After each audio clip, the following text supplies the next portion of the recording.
Welcome to Mysteries and Legends, where the unexplained meets the unforgettable. I'm your host, Don from Investigation 13. Join me on a journey into the unknown, where we'll explore the strange, the bizarre, and the inexplicable. From ghostly encounters to cryptic legends, we'll dive into the stories that will leave you questioning what's real and what's just beyond the veil. From ghostly encounters to unexplained mysteries, we'll explore the most bizarre events from around the world.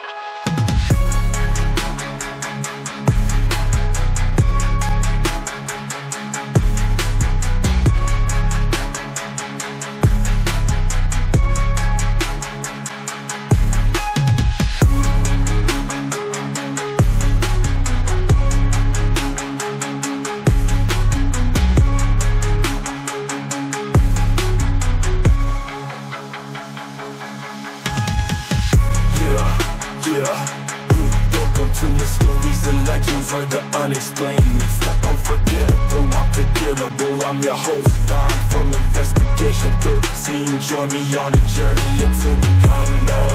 We'll explore the strange, the bizarre, and the inexplicable. From ghostly encounters to cryptic legends, we'll dive into the stories that will leave you questioning what's real and what's just beyond the veil. From ghostly encounters to unexplained mysteries, we'll explore the most bizarre events from around the world. Yeah.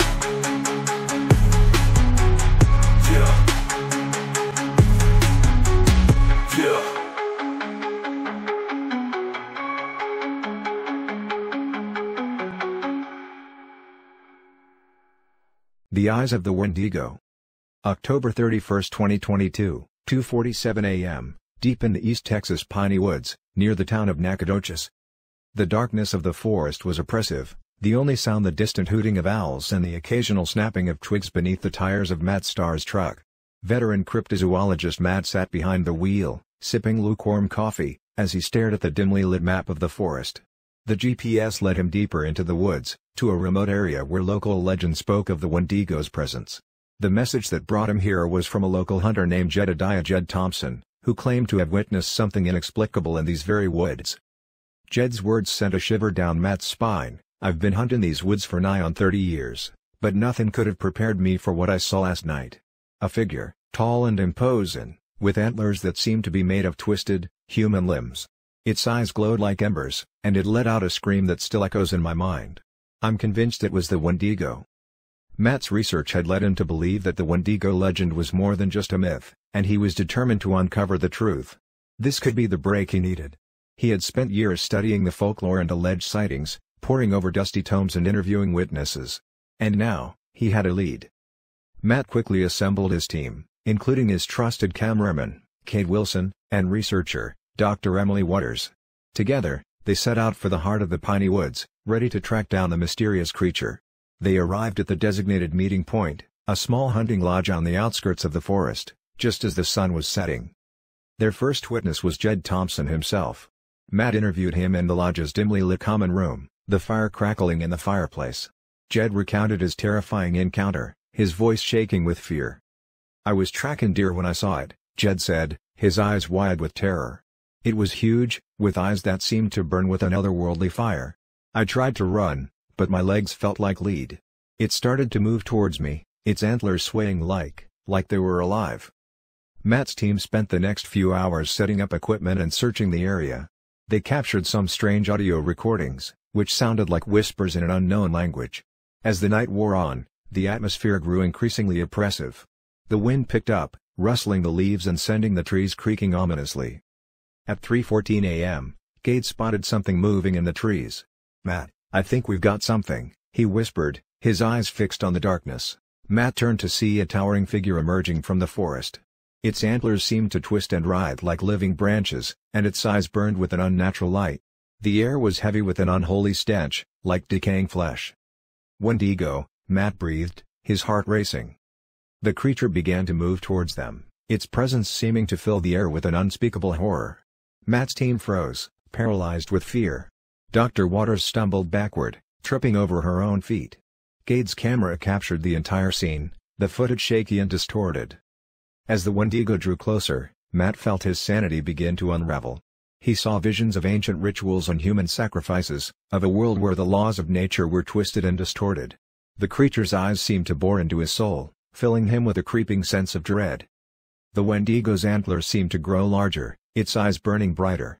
Matt's team was trapped, unable to move or escape. The creature's presence was suffocating, crushing the air from their lungs. And then, everything went black. The next morning, search parties found Matt's abandoned truck, but he was never seen again. The only clue was a cryptic message on his phone: "The Wendigo has me. I'm going into the darkness." Years later, locals would whisper about the disappearance of Matt Starr, the cryptozoologist who had uncovered the truth about the Wendigo.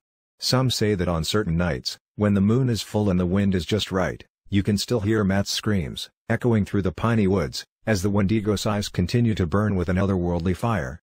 The footage from Cade's camera was recovered, but it was distorted and unclear. Some claimed to see the Wendigo's antlers, twisted and writhing like living branches. Others claimed to see Matt's terrified face, frozen in a perpetual scream. Dr. Waters was found wandering the woods, her eyes vacant and her mind shattered. She never spoke of that night, but the whispers of the Wendigo's presence haunted her dreams. Cade Wilson disappeared a year later, leaving behind only a cryptic message: "I'm going back into the darkness.